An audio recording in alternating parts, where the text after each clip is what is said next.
Where's better to film about my childhood books than in front of my childhood bookshelf?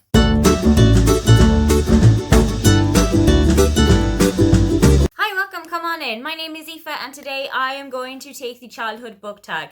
My birthday is next week, so this kind of feels like the best time to do it in that I'm kind of looking back at what's happened in my life before and looking forward to what's going to happen in my life ahead. These are all going to be books that I enjoyed when I was younger, books that I had read when I was younger, and kind of books that I would recommend to you if you're looking for children's books or young adult fiction books that you could get into. The first question is, what is the first book that you remember reading? And for me, that was Matilda by Roald Dahl. It's the first book that I remember reading from cover to cover all by myself and actually being able to take in what was happening and remembering the entire story. Matilda is about a very bright young girl called Matilda Wormwood who is kind of a child genius, but her parents don't really recognise or acknowledge that. She is sent off to a public school in the UK and her teacher there is lovely and her school friends there are really nice. But the principal of the school has a bit of a reputation for being a bit of a hard person to get along with. So there's all that kind of authority figures that are really difficult for Matilda to deal with, but also having such a loving friendship group outside of that. Next is, what is the first book you remember your parents reading to you? And again, we're going with Roald Dahl, but here it was the BFG. My dad and I used to read the BFG together when I was very young. I used to have bunk beds and sleep on the top bunk by myself. Some nights my dad would come in and I had this big Roald Dahl treasury which has 3 of Roald Dahl's book in it. It had the BFG, Matilda, and I think George's Marvellous Medicine. It had a pink cover, and if I can find it, I'll put a picture of it here. He would read out the parts of the BFG and of the narrator, and then I would read out the parts of Sophie. And I think that that's one of my most treasured childhood memories, kind of discovering how much I love reading and having that whole aspect of it being done with my dad. What is a book that you read because of your parents or because of a friend? And for this, I'm going to go with The Book Thief by Markus Zusak. This is one of my absolute favourite books of all time, and if it wasn't for my friend Marie, I would never have discovered it. I borrowed this from my friend when we were in Leaving Cert, so we would have been about 18, 19 or so. I don't think I went into it with a lot of anticipation. She just said it's a really great book and it's something that I think you will enjoy, but I didn't really go into it with a whole kind of, oh, okay, this is definitely going to be the thing for me. And I was just mesmerised by it. It's one of my favourite books to this day. I haven't read it in quite a while, but I absolutely treasure it. And it is the first book that I can remember for a long time actually crying at the end of it. And if you have read this book, you know exactly why. What was your favourite book from school? When I was in 4th class, so I would have been about 10 years old, my teacher read out to us the entire Children of the Famine trilogy by Marita Colin McKenna. I really strongly remember sitting at my desk and looking up at the teacher, and she read the specific line where the 3 siblings that are in the book have lost their baby sister to disease and famine.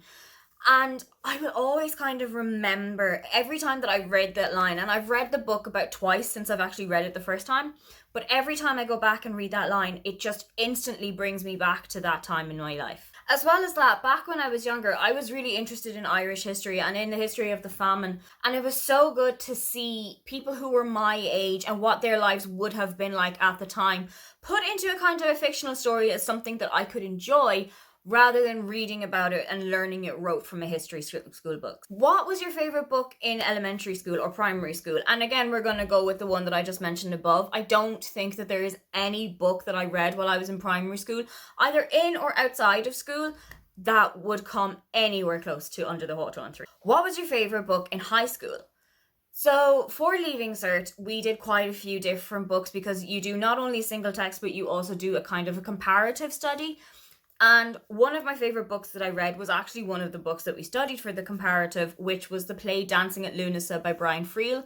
It's about 5 sisters who are living in pretty much poverty in County Donegal up in the north of Ireland. And their brother comes back from Uganda, having been there for the last 2 decades as a missionary. One of the sisters has a child and his father comes back into the picture and is spending a little bit more time with them. The story is actually narrated by Michael, who is the child in the story. And you see kind of class issues, religion, poverty, illness, all of the kind of things that you would have had to deal with in 1950s, 1960s Ireland. I absolutely loved studying that. I loved answering the questions that came up about it, and I would love to read it again and maybe go and see a production of it when everything starts to calm down. What is a book that you gave up as a child that you would like to revisit? When I was 12, my family went on a kind of a longer journey to Australia. My dad has a couple of friends living in Australia, and we were staying out with them for a couple of weeks. And while we were there, I had a couple of books with me that I wanted to read because I was still a big reader when I was like 12 or 13. And one of them was Stop the Train by Geraldine McCaughrean. I remember buying like a set of 4 of her books. I think there was A Pack of Lies, Stop the Train, The Kite Reader, and there was another one that I don't remember the name of at the moment, but there was a little 4 set of them that I bought in maybe Eason's or so before we went out. And I am not a very good traveler, especially when it's on planes and when it's on long haul flights. And as soon as I got onto the plane, I kind of opened the book, and I think I got maybe 30 or 40 pages in before travel sickness hit me. And I had taken travel sickness tablets, and I knew that I was going to be on a plane for like 12 or 13 hours, but I couldn't really shake it that time. I felt as well, every time I went back to the book, I was just replaying that really uncomfortable moment in my head of sitting in the plane and just going through as much water as I possibly could, but also feeling really queasy and nauseous. I'd love to go back to the book and try and go into it with a bit of a blank mindset, but I don't know how well that's going to go. What is a book that you checked out from the library the most? So it's not a book per se, more so an entire series. Babysitter's Club books. I was low-key, not even low-key, I was just properly obsessed with them when I was younger. I think the character that I associated with myself the most was Mary Ann, because we were both very kind of shy and timid. We both had cats. I felt like we both had kind of strict upbringings, maybe her so more than me. I loved going into the library on a Tuesday evening between the time that I finished school and I started Irish dancing classes, and I would just go straight over to the children's section and pick up. It wasn't always the next book in the series that I would pick up because that wasn't always there, but I would either go for the next book in the series or just one that I hadn't read before. Something that I really like about the Babysitter's Club is that it's not particularly a linear series. You don't always have to read it from 1 to 135 straight through that way. You can just pick up book 1 and then you can kind of go to book 75 and then you can kind of go to book 23. The story isn't always linear. There might be little things that connect it every now and then, but they're all kind of standalone books just in the same universe. What is a book that you have recommended your friends to read? I think I've thrown this book into the hands of at least 4 or 5 people by now. I absolutely love how OCD is portrayed in this book, how mental illness is portrayed in this book, how friendships and struggling with friendships and anxiety is portrayed, not just in this book, but throughout the entire trilogy of the Spinster Club. I think this was the first of Holly Bourne's books that I've ever read. It's one that will stay with me for quite a long time. And I always feel like if somebody is starting out with Holly Bourne, if somebody is starting out with feminist fiction, if somebody is starting out with YA fiction, and they don't really know where to go, I will always put Am I Normal Yet into their hands. What is the book that made you love reading? We're going to go back to the start of the video for this, but it was Matilda by Roald Dahl. There is something special about finding a book as a reader that is about reading and how much you love books and discovering your life through books and kind of that little journey that you go on when you pick up a book for the first time and you don't know whether it's going to be your favorite book of all time or if it's one that you're just going to get along well with. What is your favorite middle grade read? I'm going to be honest, I don't read a lot of middle grade. I think the last middle grade book that I've read was called When Life Gives You Mangoes, and it's by Karen Gettin. I really enjoyed that one. It is set in Jamaica and it has kind of vibes of another book that I have read. Not gonna tell you what the vibe is because it's kind of a spoiler, but it is something that I felt was really well developed and really well explained and explored throughout the book. What is your favorite young adult read? There wasn't even a competition. This is by far the best young adult book I have ever read. And I genuinely think it needs to be put into every single school library, into the hands of every teenager in not just the country, in the entire world. It needs to people need to read it and then have discussions about what the book is about, because there are quite a lot of heavy topics in here that teenagers need to be made aware of, such as rape, sexual violence, sexual abuse, victim blaming, slut shaming, them versus them mentalities, the kind of pedestal putting that we do for sports stars in our community and in the world.